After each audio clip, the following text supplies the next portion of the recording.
Hey guys, welcome back to another episode of Venture with Joe and Hey. Cody. I was going to say real talk because our live stream Yes. is a thing. But this is Venture with Joe and Cody. I'm Joe Skipper, the owner of Skipper Realty Group, brokered by EXP Realty, and that is Cody Wilhelm with Residential Mortgage. How are you, my man? Right. I'm doing pretty good. You? Good. You still happy with Residential Mortgage? I am. I I just am. randomly asked that. Um, You're like, are I'm you happy not. with EXP? Yeah, right. Like, I will just say curious. Just curious. yeah. Like, No, it's a good question. good. I'm coming up on. Well, I'm not coming up. I think I'm 2.5 year. No, I guess I'm coming up on. When did I start here? It was the end of 22. Really? So whatever that puts me at. 4 That's years. like Three and a I half don't years. know, 4 years. It's like it. You know Yeah, what's three and a funny? half years. I don't know, and it goes along with. I was golfing with a couple buddies of mine the other day, and they were like, "Hey, how old are you?" And I was like, "I don't know. Like, I honestly have to do the Ask math my wife. myself. I think I'm 43, going 44, but I don't know. I was born in '82, so if Okay. someone wants to figure that out, I think it's When's your birthday? in August. When is So it's coming up in August. August? Okay. So I'm So gonna you're be 40. 43. Because Okay, I'm I'm 40. 43. I'm 40 and I'm in August too. Okay. Okay. So you've got to, yeah, you've got to be 43. Yeah, I literally did not know. I have problems. There, We were in, so last weekend we were in Vegas with my nephew and my yeah. in-laws, and so great time in Vegas, and I'll tell you about that story. But leading into it, I had to type in something. Where did I have to type it in? We were in Vegas and they wanted my address, like my home address. Oh, yeah. And I had no idea. I You're had like, typed wait a in, second. like, you get into the habit of typing in like people's homes, addresses for offers for whatever, and you're just like everything blurs together in my Sure. office. And I was like, home address. And I think maybe it was the pressure or my age or everything. And I was like, Christina, what's our address? How do I She's like, find this "What?" information? She was so confused. I was like, I don't know. I don't even know why I don't know. Like, but you need to give it to me because I got to Right? type it in. It was absolutely insane. I don't even That's understand hilarious. it. But anyways, speaking It rem- of uh, 43 going on 85. right. Going on. Yeah, no kidding. I was like, I have like a functioning dementia. Like I have like, I'm just like Yeah. totally cool, but Find a I way to don't, do it. I don't remember anything. Like I'm just terrible.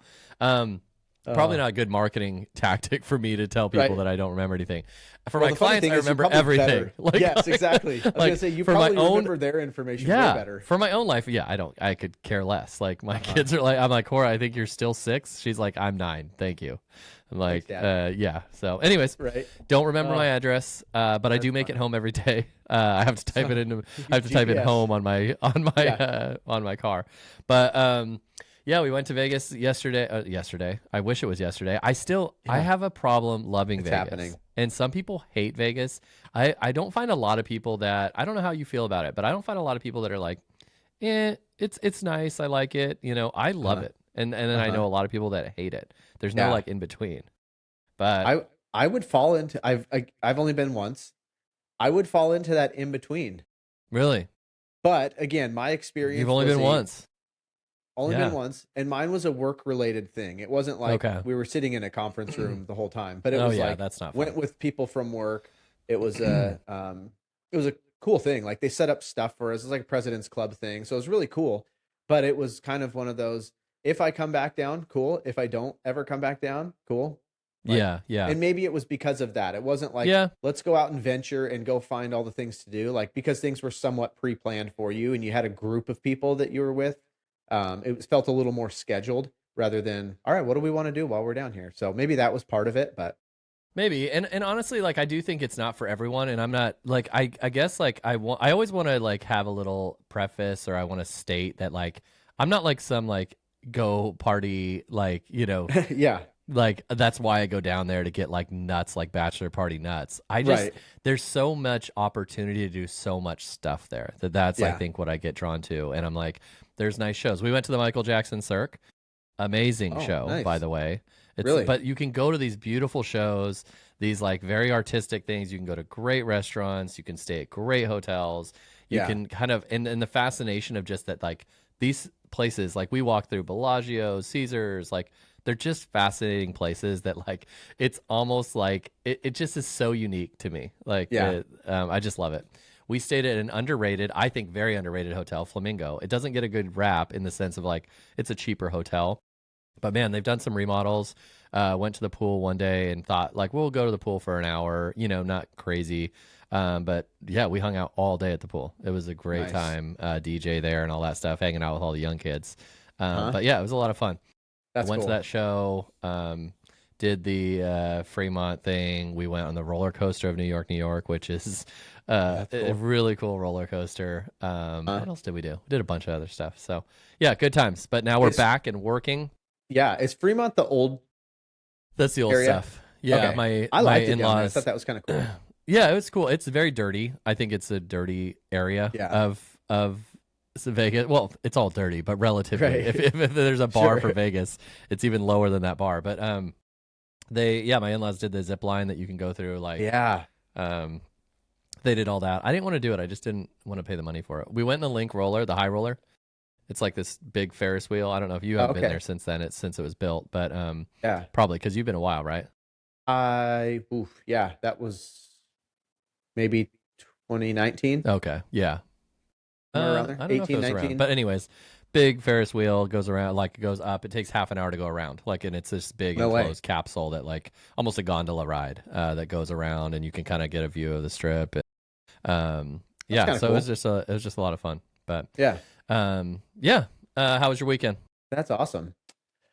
Weekend was, gosh, it put me on the spot here. I don't remember my weekend. Yeah. Oh, Oh man, actually, talk about yeah, high functioning dementia over there. no. My weekend was good. I'm stepping into a working on my truck. I'm not necessarily like I'm a very basically mechanically inclined when it comes to vehicles. So I can like usually fix a part or and do basic maintenance and stuff, but I'm not like the person that's like constantly tinkering on their vehicles and Yeah. tweaking stuff here and there. Well, my truck, which is not my everyday driver, but it's just been running really weird. So I think I've figured out what's wrong with it. And then in order to fix that part, I have to take the upper part of the engine apart, take the valve covers off, and replace the parts. And so I've been doing a lot of research because, for one, I hate paying people to do something that I can do. If I can't do it, if it's too crazy, then that's my only choice. But I after feel like looking taking into an it engine enough, apart is like, yes, I think to me that goes into the crazy. Someone else should do it, but go ahead, go right. ahead. Like, So I'm like looking at it, watching videos, getting understanding, and I'm like, this does not seem like it's that bad. It's more time than it is like those are like famous craziness. last words, man. Famous Yeah. last words. So I'm right in the middle of that, and I'm feeling pretty good about how things are going. So we'll see if it actually fixed the problem. I'm Okay. going to be pretty bummed if it doesn't fix the problem Yeah. because I'm like probably, I'm not like talking about I've been working on it for 10 hours, but it's just kind of like baby steps in the evenings and when I've got a little bit of time. So Yeah. sunny weather comes out and it's usually working outside. Now at Okay. nighttime, it's like, okay, I'm going to start chipping away at taking these valve covers off and getting everything squared away. So I'm hoping to be able to have that potentially done by this weekend. But we'll see. The issue with those things, and I'm not jinxing your car thing, Yeah. is like if you screw up a car and it doesn't run, then Yeah. you're like towing it somewhere. I know, Like right? it's like not just like, okay, I can put it back together. It's like, no, now it's Yes. apart and I don't know Right? what's going on. Yeah. So it's a high risk. I wish that I would have. My dad, so he was a truck driver forever, and Okay. he's always working on his truck, always working on Yeah. the cars, Yeah. and it was just a normal thing for him. And I remember as a kid, he would like try to get me to work with him on some Oh, of yeah. this stuff Yeah. and learn it, and I was never really interested in it. And Now you are. yeah, like Yep. I've thought about this for years and years now. Like, man, that is one of the few things that I wish I would have shown more interest in because just the wealth of knowledge. Because engines to me, and I'm kind of learning about them more and more. Even just going through this project and everything, it's like even just understanding how they all work to get like what all the different parts, how they work together, what parts do what. For sure. It makes it less and less of a daunting task because in my brain, like prior to this, especially, it's like there are so many moving parts. I don't even know what does what. I know, roughly how they work, but I'm not like, I can rebuild a dirt bike engine, but that's like Yeah. a few parts, like very basic. So this has been kind of cool and kind of fun. The other thing too, I'll tell you, since you asked me about the weekend, I I taught did. Eli how to change the oil in the cars. So he's going to be our oil changer Look at you. now. I told him that I'm like, all right, I'll pay you. I'm not going to pay you a lot, but I'll pay you Nice. to change the oil in my car and Sarah's car. And so he was stoked. Like he loved it and thought it was a lot That's of fun. cool. And so I'm like, all right, cool. This is great. I love being able to teach him things. He's getting to this age now too where he's appreciating and enjoying learning things, because I think he can start to see how they will apply to his adult Yeah, life, rather than like, I don't really want to sit here and just watch you change the oil and pretend to be interested. Now for he's like, sure. oh, For this is sure. cool, because he's actually going in today to get his permit for driving. Oh man.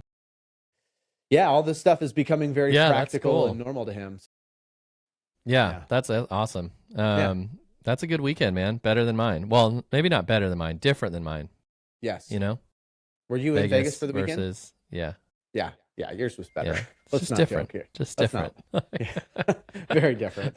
Oh, um, what else? Well, the market. Before Yeah. we get started, we are going to do a because everyone's not going to pay attention and maybe is already tuned out right by this point. But if you Yeah. haven't, Cody and I are doing a buyers webinar, and we say it's for buyers buying in this time period. It's not a first time home buyer. It's just more of like a what do I do in this market as a buyer? I would say it's catered to everyone, like first time home buyers, buyers that are sitting on the fence, buyers that are waiting for rates to change, buyers that are currently in the environment and thinking, what are we doing? Is this smart? Blah, blah, blah. We're basically going to have all that information for them. I would say that if you're a seller or a homeowner, it's also a good webinar to pay attention to. It'll get into the mindset of buyers. It'll get into what buyers are dealing with, what they're facing, what the goods and the bads, and then so you as a seller can kind of know how this market is going and what's going on. But we're going to do this as a first time webinar with Cody and I and Yeah. see if it works, see if people like it. It'll be live, so you can ask questions, you can do whatever. It'll be in May, so you'll be able to ask us questions, you'll be able to Coming up follow up on soon. stuff, your specific things. I know May. I'm like, it's coming up in May, like it's really Yeah. far out, but it's not. So No, we're like a but couple we'll days away from May. stay tuned to our social media. We'll post on social media. We'll do some emails out to people and our family, friends, all those sort of peeps, and get you guys going on that. And yeah. But the market. Yeah. We talked a little bit on our live stream about it. It's a very do you want to? It's stable. What do we say? Stable Yeah. but unpredictable. Yeah. if It's that like makes predictable, sense. but it's predictable, but not unpredictable, or Yeah, it's a weird yeah. market, and I don't want to say, I hate to say weird because I don't want people to feel like things are on edge. It's just something that as an agent, especially predicting, really for sellers, like, hey, Yeah. when do I list? What's the best time to list? I'm going to wait till spring because that's the best time to list. And it's like we've always said, even in a predictable market, that the best time to list is the time that you're comfortable to list, what your goals are, what your whatever are. Are there times Yeah. that generally speaking or historically speaking have been good? Spring, good time to sell, historically Right. speaking. In this market, no, don't know. Like, and so Sure. we've had trouble, not trouble, but just kind of had to walk people through the unpredictability of this market in the sense that there is no guarantee that as soon as the sun comes up and the sun comes out in Oregon, everyone's flocking to your home and you're going to sell it, versus if Yeah. you sold it in the summer, sold it in the fall. Again, historically, those were better or worse times. Christmas generally is a bad time to list your house on Christmas Day, but Right. in this market, it's like maybe not, like, Sure.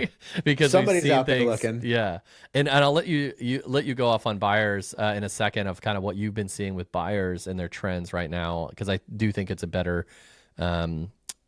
positive attitude with buyers versus sellers. But I'll just touch on sellers really fast. Is sellers are having a hard time, especially the COVID sellers that paid 150,000 over asking during COVID.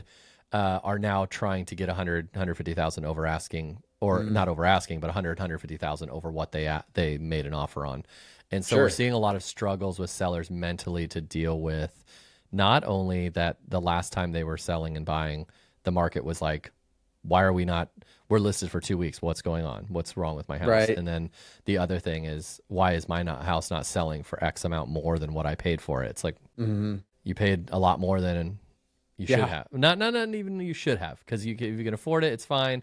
It wasn't bad on the market. It's just now you're trying to make a huge profit and it's just not there. Mm-hmm. So I think we're finding that with a lot of sellers. Time on market with a lot of sellers has been hard on them. My in-laws talked about 90 days being normal Mm. back in the day, getting a full price offer after Sure. 3 months. Whereas now people are like, okay, we've been on the market. What do we do? What do we do? So there's a Yeah. lot of patience involved. There's a lot of marketing involved. But anyways, go off of buyers a little bit, what you're seeing as a trend right now with Yeah. buyers. How are they feeling about this market, and what are you seeing?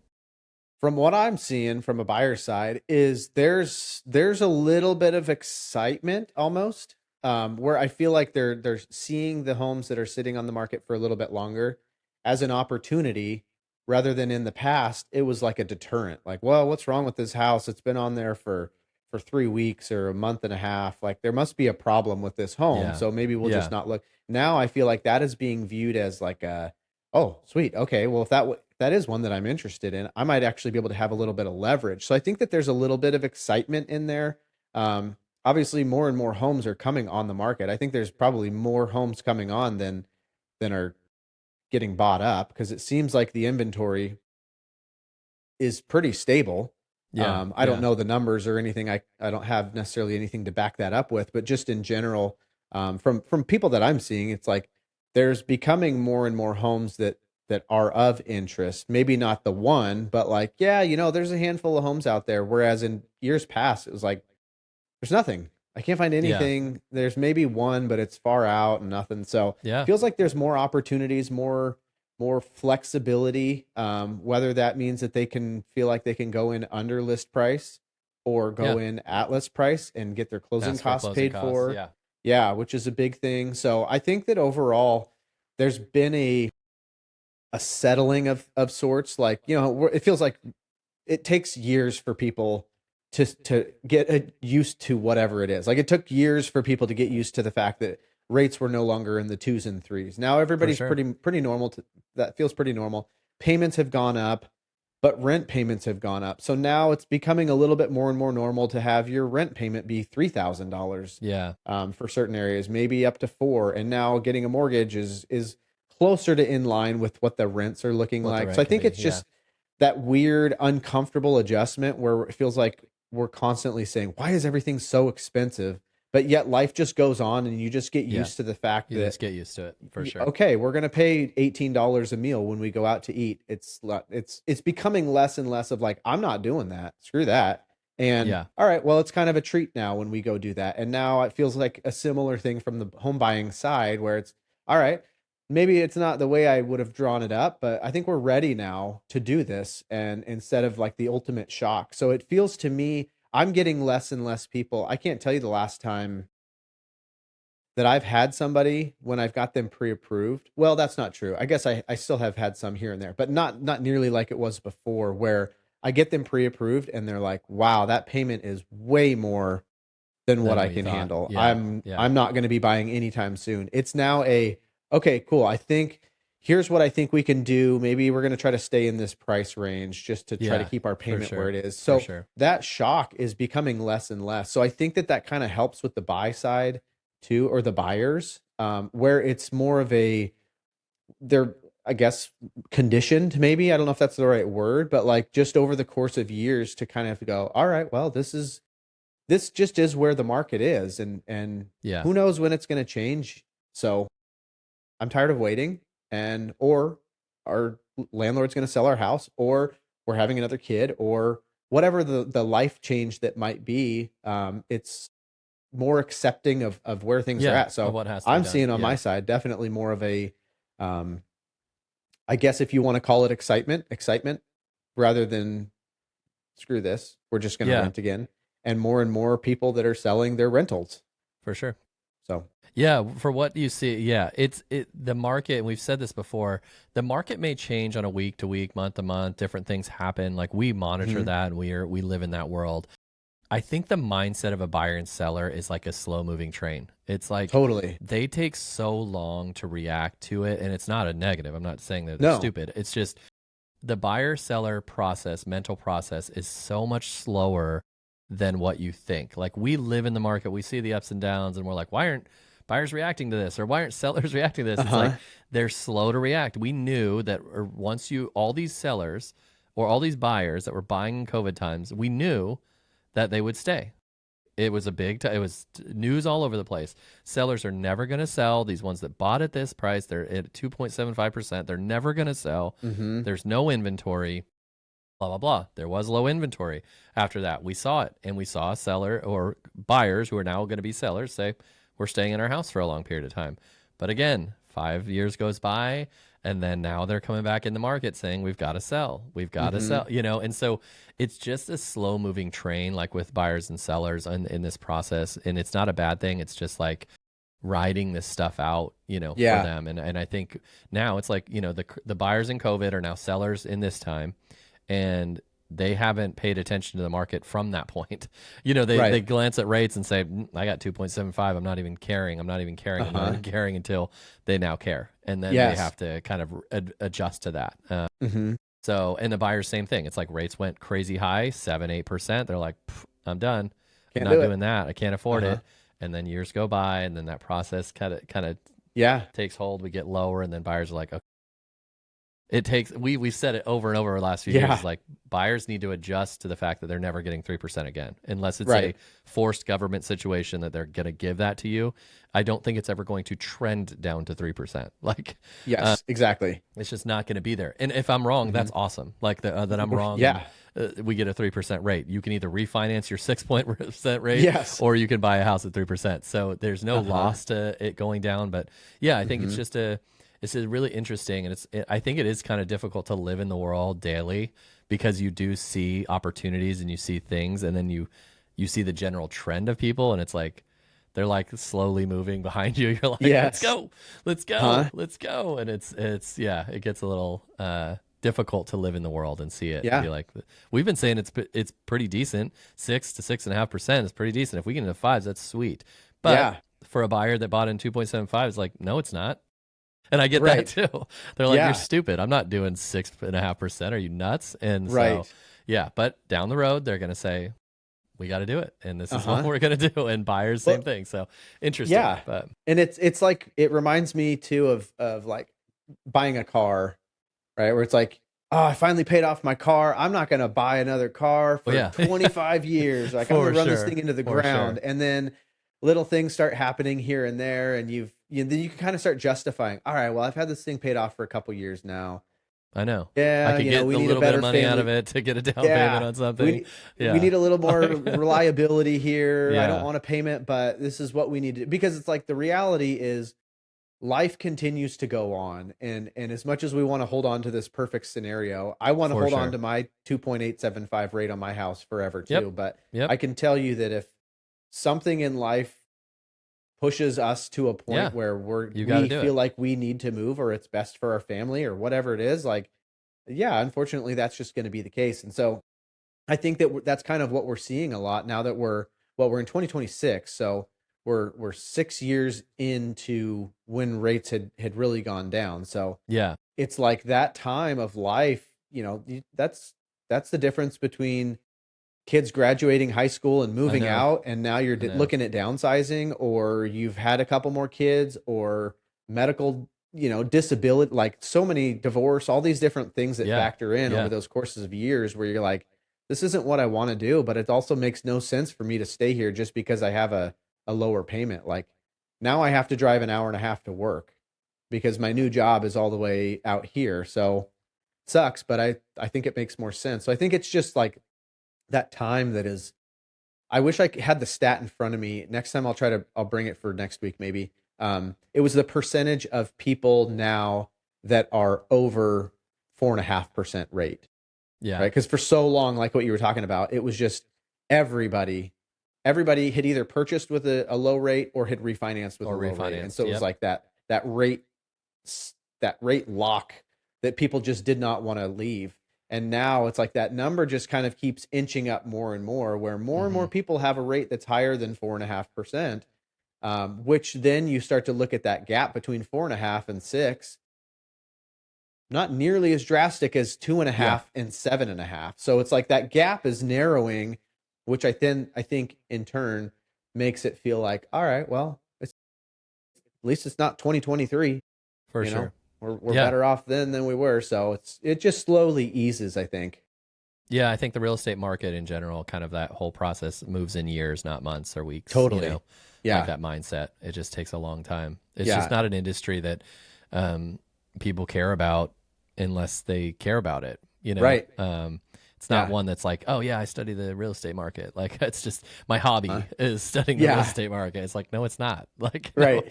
no, it's not. But yeah, it's an interesting time. It's not a bad time. It's very hard to predict when clients, especially sellers, are like, is this a good time to sell? It's like, because we've seen great homes sit on the market for a long time for no reason, and we've seen great homes go in less than a week for no reason. So it's really a difficult time to predict. Ultimately, we say that the best time to sell and the best time to buy, you say it all the time, is like this. It's when you're ready, when your goals, your finances, everything is ready to go. That's the best time. You can never, especially in this market, predict that, hey, when the sun comes out, your house is going to sell for 10% more. Like that's just going to be the case, because anyone that tells you that is lying, because they don't know. It could, but because there's such an influx of just different buyers' activities, different price ranges, different mental processes of buyers, Yeah. you really can't predict. Do we hope that this spring, we had high hopes? I remember talking in January with you, is like spring was like going to be it. Like we were going to get rates down into the fives. We were going to be booming. We were going to be, and then the war in Iran hit, and it's like, just kidding. Like that's changing Crank the things. brakes So, here. so there may be some short-term things that change if Iran kind of goes back to normal, like that situation goes back to normal. We may see rates kind of take a hit, which would be great. Great timing if we did it sooner than later. Right. But we don't know. And so, yeah. So for It buyers, feels like there is a potential opportunity to wait this out. Like I would say, maybe if you are in a like non-rush scenario, but you also don't want to wait 3, 4, 5 months and then the rates go up. Like, so we just don't know. Especially if that war causes more of a long-term disruption, inflation goes up, all this sort of stuff that goes on. So anyways, yeah. It does feel to me like the pendulum, it's like it's such a slow moving thing, but it does feel like it's like continuing to be in motion as more and more buyers do start to come in, and as soon as those rates creep down a little bit lower, it's like there's this sweet spot that's kind of generating right now for buyers. Yeah. And sellers are probably not feeling it quite as sweet of a spot, but it feels like once that shifts just a little bit more, it's going to be pretty equally awesome. And then it's going to shift to probably being better for sellers, because as it picks up more momentum, we're in this, we've been talking about it for so long, and it's felt like for so long, we're like, dude, when are we going to get to this point where things are just starting to get normal? And not to say that it feels super normal, but it feels like it's becoming more and more normal, to where you just blink and go, we're going to wait till next year. And then next year it's like, holy smokes. I remember last year when we were looking, stuff would sit on the market for months. Now we got to jump into it. Like maybe it's not flying off the shelf, but it's sitting for 2 weeks, 3 weeks instead of 2-3 months. So yeah, you're in a better position if you do it based on your goals versus based on timing the market. If you financially can't handle a 6%, 6.5% rate, that's one thing. But if you are financially able to, and are just like, man, I'd like to afford a 5.5, it's like, maybe it's time to do it like now versus like when you're doing it. So I don't know. And that flexibility with the sellers too is, part of that is being strategic on the buyer side with rate buy downs, temporary buy downs, helping with closing easing costs, some of that pain, because I think sometimes that maybe it does and maybe it doesn't get talked about enough, to where it's like finding those pain points of, like on my side of it, payment and cash to close. One of those two, like there's going to be more of a pain in one of those 2 points, and whatever that biggest pain point is, let's figure out how we can resolve that. Yeah. Rather than just like, sorry, you just get the rate and you get the closing costs and that's what it is. It's like, all right, let's for sure. let's figure out how we can kind of customize this to what is going to work best for you, because there's some flexibility and some opportunity that, you don't have to just go with the rate that's there. You can choose to, let's buy it down. Let's look at finding some different options. So no, I agree. Customize and save. Just yeah, like it's Liberty just Mutual. I don't think you're allowed to advertise that. Oh, whoops. We're gonna get demonetized. Bleep that out. Oh, it's free advertisement. Well, cool, man. Well, it was good talking to you. You as Guys, well. if you haven't already subscribed, Venture with Joe and Cody, head to our live stream that we do every Thursday. You can talk to us there. Yeah. And our webinar coming up in May. So Yes. we'll advertise that and let you guys know about that. But that's a good chance especially for buyers to come in and start checking out any questions that they have and talk to a lender and a real estate agent directly online, so that we can kind of help out what your scenario might be. And it's fun for us to kind of answer random questions too. Mm-hmm. But Absolutely. until Look next forward to it. week, my friend, we will, I guess, chat with you later. That sounds great. Have a good week. Okay. See you, man. All right.